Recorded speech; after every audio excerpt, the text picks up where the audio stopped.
Yes. It basically, the government-funded NGOs are a way to do things that would be illegal if they were the government, but are somehow made legal if it's sent to a so-called nonprofit.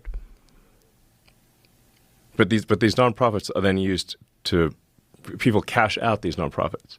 They become very wealthy through nonprofits. They pay themselves enormous sums through these nonprofits. It's so insane that that's been going on for so long. It's a gigantic scam, like one of the biggest, maybe the biggest scam ever. And how many NGOs? I think there's a total number of NGOs, probably millions, but in terms of large NGOs, tens of thousands.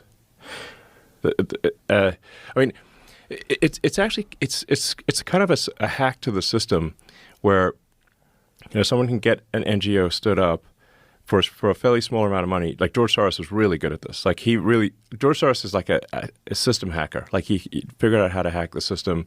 He's a genius at arbitrage.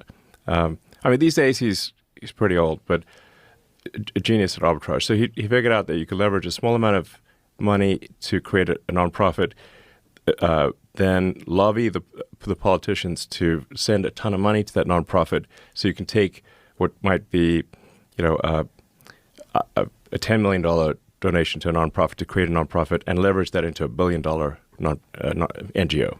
And a nonprofit is a weird word. It's just a non-governmental organization. And then the government continues to fund that every year. And it'll have a nice sounding name, like the Institute for Peace or something like that.